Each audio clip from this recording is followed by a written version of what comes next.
Thanks very much. It's a real pleasure to be here. If you see from the outline in the agenda, the brief I've been given is fairly wide-ranging, and I'm also conscious you've got a huge range of speakers coming up during the course of the day. So I think there's going to be a lot of areas that you're going to cover. So I've tried to keep my presentation perhaps at a slightly higher level, focusing on firstly how audit can become more relevant, and then secondly thinking about some of the challenges, some of the really broad challenges that we face as an audit profession.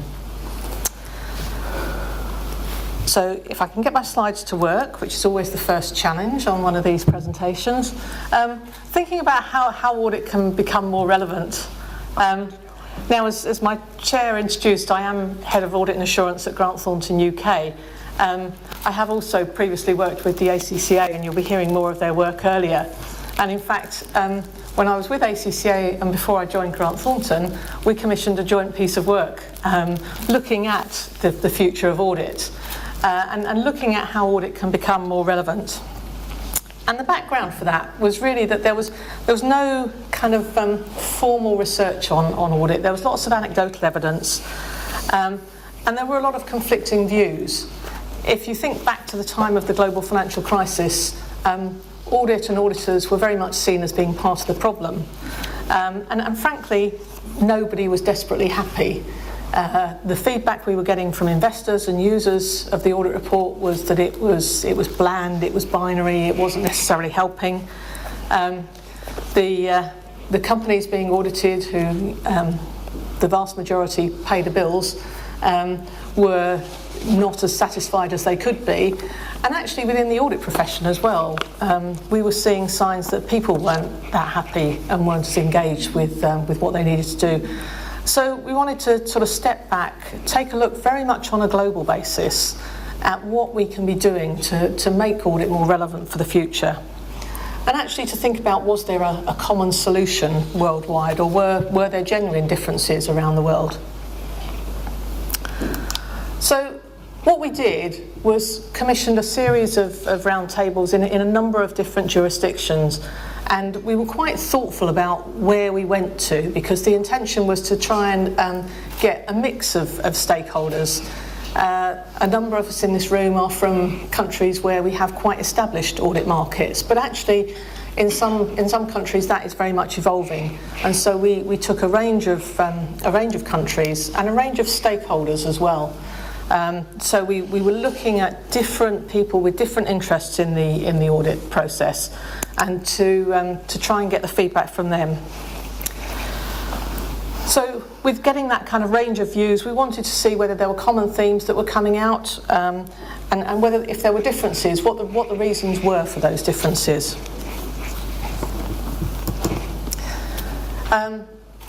And so I've sort of outlined a little bit about why we did this, but it was very much, if you think back, the time of the global financial crisis, it was, as I say, auditors were part of the problem. There were responses that were starting to come into play, so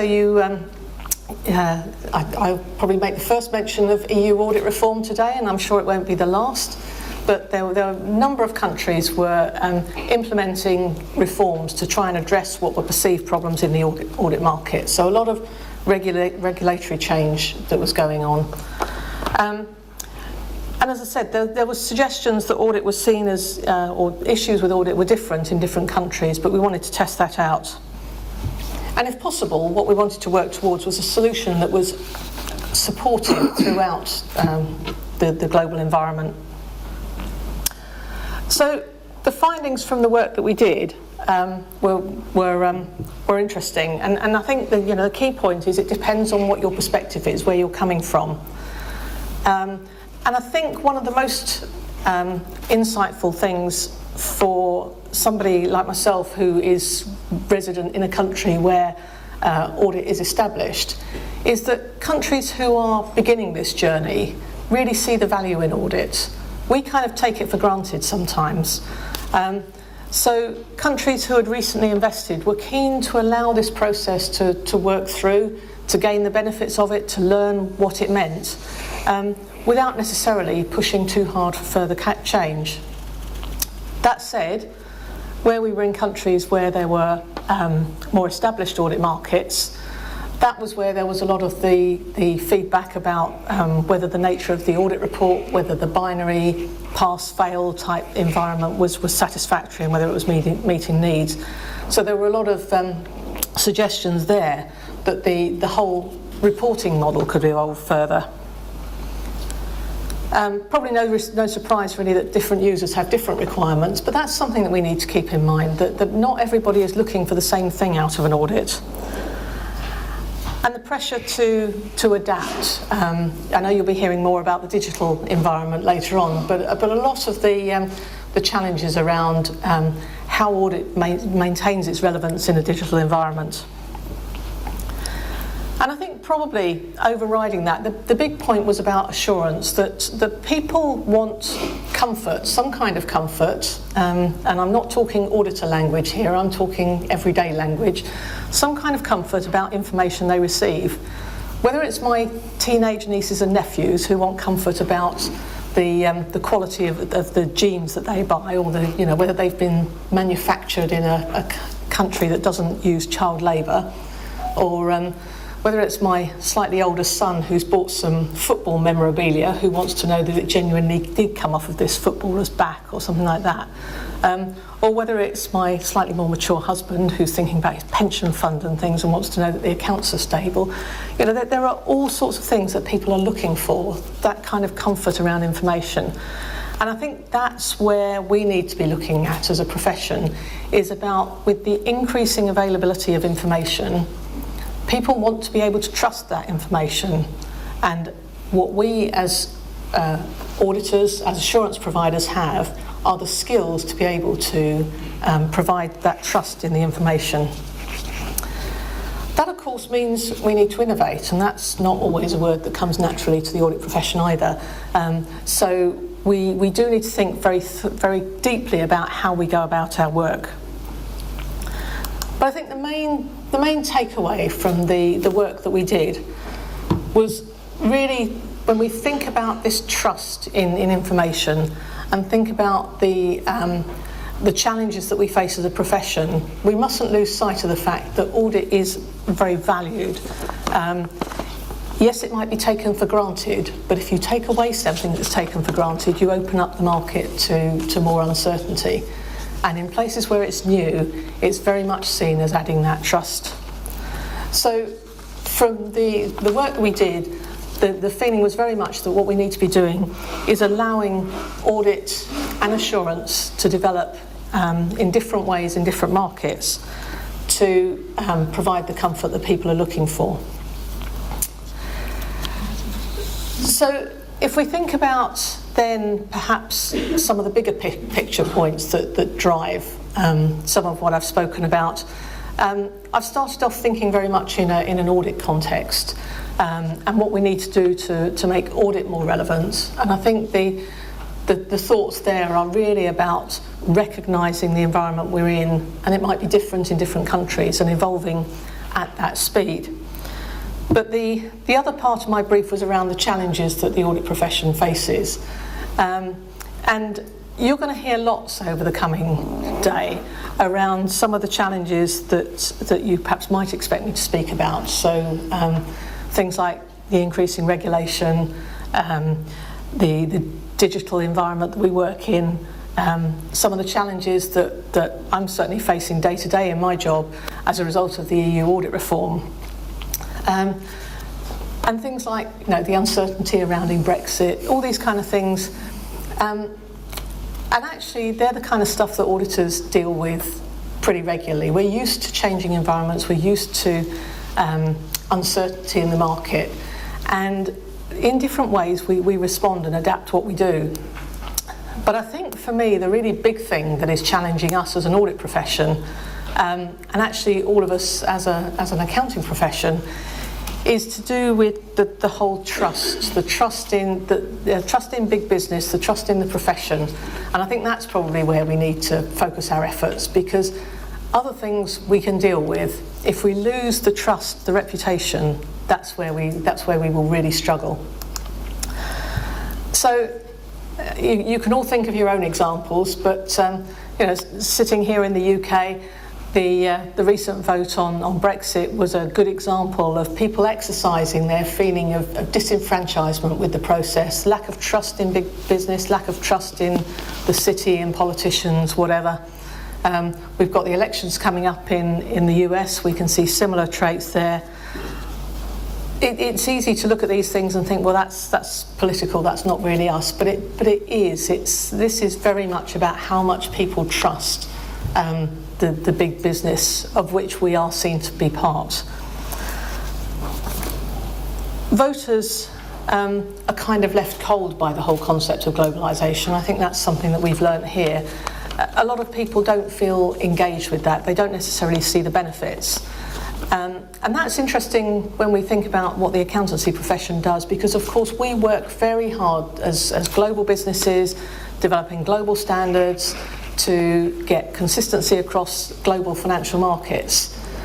And yet, ultimately, the people who pay for what we do are not seeing the benefit from this. So I think our job is about rebuilding some of that trust in the profession as a whole to enable us to help drive the growing and thriving economy that we all want to see. One of the examples where we probably as a profession need to get our act together is in the tax arena. We've seen challenges as an audit profession for many years about whether the work we do is relevant, what we've been, the quality of what we do, and I think the tax profession is now under that very similar spotlight.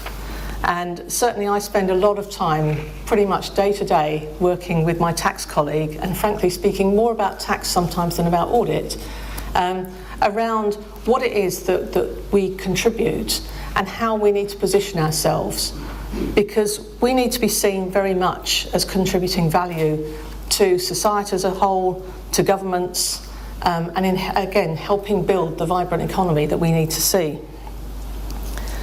At the moment, in some places the tax profession is still being quite defensive, quite reactive, and for the auditors in the room, that's where a lot of us were some years ago when we were looking at some of the challenges that were being placed to our profession. So certainly I think we need to be working together to get the good work that we do with tax, and that involves the work we do with governments as well as with companies, to be seen and to be reflected. The other thing to keep in mind is that audit isn't necessarily going to be top of anybody's agenda. Governments are dealing with far bigger things at the moment. Every time you turn on the television, look at a paper, there are various crises, whether it's to do with migrants or conflict, economic crises. These things are top of people's agenda. Audit, quite amazingly really, was quite high on the European Union's agenda for quite a long time. I suspect that that's not going to be the case anymore. So if we think about how change is going to happen, it's going to come from us, and it's going to come from what we do and how we engage. So we need to think about what we can do to help and what we can do to change. If part of the answer to some of the conflicts that we're seeing is sort of self-sustainable economies, what can we do to help that? We have an awful lot of skills that we can deploy in this area. And when we talk about sustainable business, we mean that in kind of every sense of the word. We've been very used to speaking about sustainability of business in a financial context. But actually now, in a lot of ways, we're thinking about the much broader sustainability of business, what it does to support jobs, to support the economy. And we have those skills that we can work with people to build on that.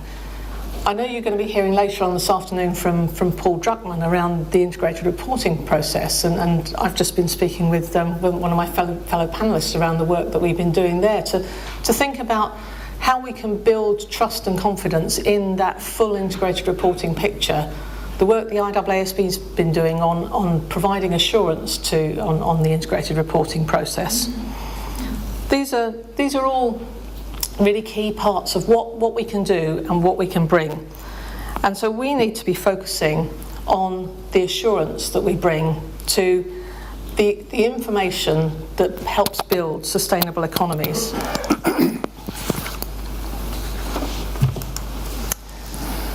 So, as I said at the beginning, auditors at the financial crisis were very much seen as being part of the problem.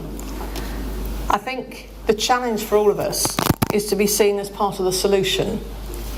We have that wide skill set, we think broadly around the issues, we challenge, we provide a sceptical mindset. We have a range of skills that we can actually deploy in some of the problem-solving areas. So we need to engage, we need to be talking about the value that audit brings to society, the trust that it provides, using the information that we've got about the demand that there is there, and think about how we can provide assurance, how we can provide trust in the information that helps build the sustainable economy that we want to work in. Thank you very much.